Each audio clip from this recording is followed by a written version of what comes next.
प्यारे प्यारे साथ संगत जी, बड़े प्यार से कहना जी, धन निरंकार जी।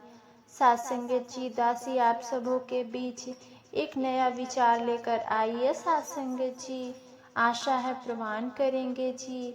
साथ संगत जी, विचार का विषय है साथ संगत सतगुरु की कृपा और प्रेम। तो आओ साथ संगत विचार सुनते हैं साथ संगत जी। साथ संगत जी, प्यार से कहना धन निरंकार जी। साथ संगत, शहर की संक्रिय गलियों में दौड़ती जिंदगी, वाहनों की चिल्लाहट और भीड़ के बीच एक चेहरा ऐसा भी था साथ संगत, जो अंदर से खोखला हो चुका था। उसका नाम था साथ संगत विवेक। उम्र होगी कोई 24-25 साल। आंखों में क्रोध, जवान पर तंज और दिल में एक ही बात, दुनिया मतलबी है, यहाँ कोई सच्चा नहीं है। पिता की मृत्यु एक दुर्घटना में हुई। माँ बीमारी से जूझ रही थी और जिन रिश्तेदारों ने बचपन में दुलार दिया था, अब वही कन्नी काटते थे। कॉलेज में दोस्त बने पर उन्होंने भी धोखा दिया। विवेक अब दिन रात गुस्से में जलता। वह कहता कि साथ संगत प्यार बकवास है, सेवा दिखावा है और धर्म एक धोखा है। पर साथ संगत जी, उसे क्या पता था कि उसे अब एक अच्छा रास्ता मिलने वाला है, जहाँ प्रेम सच्चा होता है, सेवा बिना शर्त की होती है और जहाँ की साथ संगत जी एक सतगुरु होता है, जो आत्मा को भी उपचार देता है। माँ को कैंसर हो गया था, आर्थिक हालत खराब थी। विवेक ने एक दरवाजा खटखटाया, सरकारी अस्पताल, मदद के लिए कॉल, पर कोई साथ न आया। एक दिन माँ ने कहा, बेटा किसी निरंकार सेवा केंद्र में चलते हैं, वहाँ लोग बिना स्वार्थ के मदद करते हैं। विवेक ने झुंझलाकर जवाब दिया, माँ यह सत्संग, संत सेवा सब दिखावा है, दान के नाम पर दुकानदारी चलती है। पर साथ संगत जी, माँ की आंखों में विश्वास था। विवेक हार गया और माँ को व्हील चेयर पर बिठाकर सेवा केंद्र ले गया। निरंकार सेवा केंद्र में शांति थी। बाहर एक विशाल चिकित्सक शिविर लगा था। डॉक्टर मुफ्त में जांच कर रहे थे। सेवादार बिना थके लोगों को पंथीवत कर रहे थे, मुस्कान बांट रहे थे। साथ संगत जी, माँ को जब व्हील चेयर से उतारा गया तो एक युवक सेवक ने विवेक से कहा कि भाई जी, ये माँ जी हमारी ही माँ जी की जैसी है, आप चिंता ना करें, सेवा हमारा सौभाग्य है। साथ संगत जी, विवेक चकित था। वह सोच रहा था कि यह कौन लोग हैं जो इतनी विनम्रता से काम कर रहे हैं, बिना वेतन, बिना स्वार्थ। चिकित्सा शिविर से लौटते वक्त माँ मुस्कुरा रही थी। उन्होंने धीरे से विवेक के हाथ पकड़े और कही कि देखा बेटा, यह सेवा नहीं, सतगुरु की करुणा है। साथ संगत जी, विवेक कुछ ना बोल सका। पहली बार उसके भीतर सवाल उठे कि क्या मैं सब गलत समझता था। रात भर वो सो ना सका। उसकी आत्मा भीतर से कुछ कह रही थी, जिन्हें साथ संगत तू दिखावा समझता रहा, शायद वही सबसे सच्चे थे। साथ संगत जी, अगले रविवार माँ ने फिर कहा, बेटा आज सिर्फ एक बार सत्संग चल, फिर ना कहूँगी। विवेक अनमने ढंग से राजी हो गया। साथ संगत जी, संत निरंकारी सत्संग भवन में कदम रखते ही कुछ अलग सा अनुभव हुआ। वहाँ कोई जोर जबरदस्ती नहीं थी, कोई भेदभाव नहीं था। सब लोग प्रेम पूर्वक एक दूसरे से मिल रहे थे, जैसे कि साध संगत जी सब एक ही परिवार के हो। साध संगत जी मंच से आवाज आई कि सद्गुरु वो हैं जो हमें सच्चा ज्ञान दे रहे हैं, घृणा से प्रेम की ओर मोड़े और आत्मा की गहराई को जागृत करे। विवेक के मन में हलचल हुई। यह शब्द मुझसे क्यों बोलते हैं? क्या मेरा भी कोई भीतर है जो कभी सुना नहीं गया? विवेक की माँ की तबीयत फिर बिगड़ी। फिर भी एक सेवादार उन्हें अपने स्कूटर पर बिठाकर अस्पताल पहुंचाया, दवा दिलवाई और बिना नाम बताए ही वो वहां से चला गया। सत्संग जी, विवेक ने अगले दिन सेवा केंद्र में जाकर के पूछा कि भाई जी कौन थे जो माँ को अस्पताल ले गए थे? सत्संग जी, सेवा प्रमुख ने जवाब दिया कि यहाँ नाम नहीं चलते, सेवा चलती है। हमारे सद्गुरु ने सिखाया है कि सेवा करो पर दिखावा मत करो। सत्संग जी, ये बात सुनकर विवेक को जैसे किसी ने झकझोर दिया हो। वो बहुत देर तक वहीं बैठा रहा।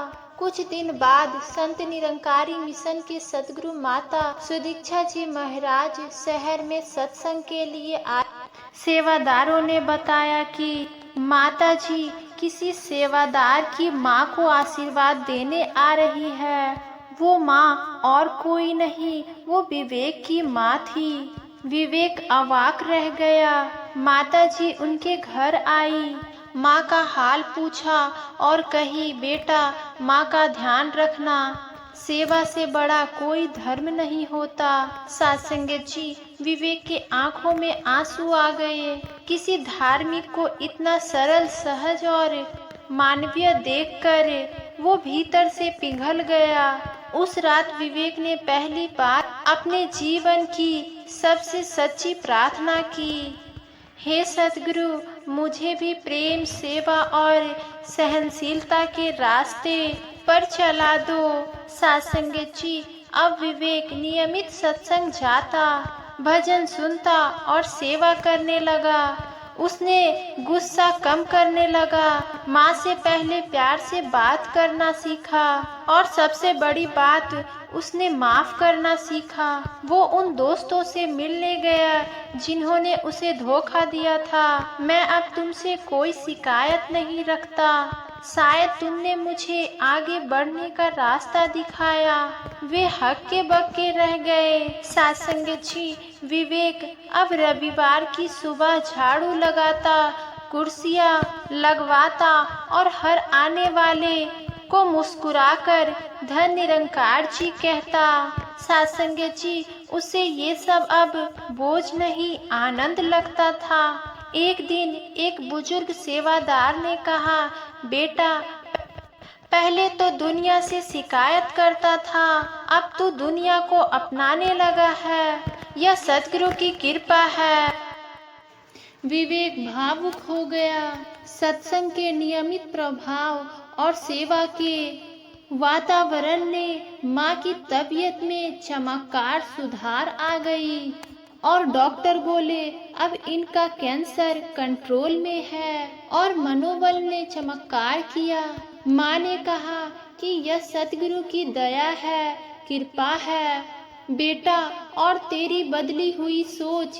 विवेक ने माँ का हाथ पकड़कर कहा कि माँ अब मैं भी किसी का सहारा बनना चाहता हूँ। सत्संग जी, विवेक ने सेवा शिविरों में अब सेवा शुरू की। बुजुर्गों की मदद, दवाओं की व्यवस्था, गरीब बच्चों की पढ़ाई का खर्चा, हर जगह उसने बिना नाम, बिना प्रचार, प्रेम से सेवा की। सत्संग जी, एक दिन एक युवा बोला कि भाई जी आप तो जैसे कि फरिश्ते हो। तो सत्संग जी, विवेक ने कहा कि नहीं भाई, मैं तो टूटा हुआ इंसान था। सद्गुरु ने मुझे जोड़ा और फिर मुझे दूसरों को जोड़ने का काबिल बनाया।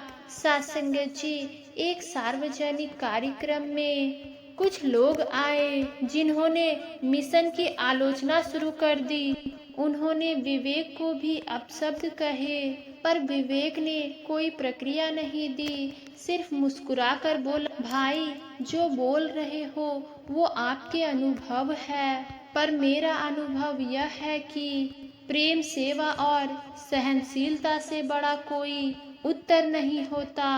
कुछ ही दिनों में वे लोग खुद आकर सत्संग में बैठने लगे। सात्संगत जी, साल भर में विवेक का जीवन बदल गया। उसी सेवा केंद्र के बाहर अब उसकी एक छोटी सी लाइब्रेरी थी, जहां लोग निरंकारी वाणी, विचारधारा और सतगुरु की वाणी पढ़ते थे। सात्संगत जी, उसने वहां पर एक पंक्ति लिखवाई थी कि प्रेम का रास्ता सतगुरु की ओर जाता है, जहां आत्मा को विश्राम, मन को समाधान और जीवन को अर्थ मिलता है। सात्संगत जी, विवेक की कहानी वास्तव में हम सब की कहानी है। एक ऐसा इंसान जो जीवन की कठिनाइयों, विश्वासघातों और दुखों से थक चुका था। उसके मन में केवल गुस्सा, अविश्वास और निराश बची थी। लेकिन सात्संगत जी, जब वो सतगुरु की शरण में आया, तब उसने जाना परिवर्तन तब होता है जब कोई हमें प्रेम से देखे, बिना शर्त अपनाए और हमें हमारे भीतर के सुंदर रूप से मिलवा दे। संत निरंकारी मिशन ने विवेक को न केवल सेवा का अर्थ समझाया, बल्कि सात्संगत, क्षमा, सहनशीलता और मानवता के वास्तविक धर्म अनुभूति करवाई। सात्संगत, वो अब सिर्फ अपनी माँ का बेटा नहीं रहा, बल्कि समाज के लिए एक प्रेम का दूत बन गया। सात्संगत जी, उसने सेवा के माध्यम से ये जाना कि प्रेम बांटने से कभी घटता नहीं, बल्कि सात्संगत वो और भी बढ़ता है। जो माफ करना जानता है वही मजबूत होता है, और जो बिना नाम यश के सेवा करता है वही सात्संगत जी सतगुरु का सच्चा सेवक होता है। सच्चा सतगुरु वही है जो आत्मा के रोगों का इलाज कर दे। जहाँ प्रेम है वहाँ ईश्वर है, जहाँ सेवा है वहाँ सतगुरु है। सहनशीलता, क्षमा और परोपकार, यह तीनों मिलकर इंसान को ईश्वर के समीप लाते हैं। सात्संगत जी, विवेक की यात्रा केवल एक युवक के बदलते जीवन की नहीं सात्संगत, बल्कि एक आत्मा के पूर्ण जन्म की कहानी है, जिसने घृणा, क्रोध और निराशा से निकलकर प्रेम, सेवा और सहनशीलता अपनाया। सात्संगत जी, यह कहानी हमें यह सिखाती है कि सच्चा परिवर्तन बाहर से नहीं, भीतर से होती है, और ये तभी संभव होता है जब किसी को सतगुरु का साथ मिल जाए। संत निरंकारी मिशन ने विवेक को यह एहसास दिलाया कि सेवा किसी दिखावे का नाम नहीं, बल्कि आत्मा का शुद्धि और सत्संगत मार्ग है। क्षमा केवल दूसरों के लिए नहीं, बल्कि स्वयं की शांति के लिए भी आवश्यक है, और प्रेम ही वही शक्ति है जो सबसे कठोर हृदय को भी पिघला देती है। सात्संगत जी, जब विवेक ने सेवा को अपनाया, सत्संग को आत्मसात किया और सद्गुरु की कृपा को अनुभव किया, तो वे केवल एक प्रति उत्तर देने वाला युवक नहीं रहा, वो प्रेम बांटने वाला सेवक बन गया। आज उसका जीवन एक साक्ष्य है कि सभी रोगों का असली उपचार सद्गुरु के चरणों में है। सात्संगत जी, शरीर के रोगों का नहीं, आत्मा के रोगों का, जिसे दुनिया ने ठुकराया, सद्गुरु ने अपनाया। जिसे दुनिया ने तोड़ा सतगुरु ने उसे जोड़ा। और जो कभी खुद को खो चुका था सतगुरु ने उसे फिर से मिलवा दिया। साथ संगत जी, आओ साथ संगत इन्हीं शब्दों से आप सभी के चरणों में प्यार भरा धन्य निरंकार जी। साथ संगत जी, आप जी हमारे चैनल पे नए हैं तो चैनल को लाइक सब्सक्राइब और कमेंट में धन्य निरंकार जी जरूर लिखे। साथ संगत जी प्यार से कहना धन्य निरंकार जी।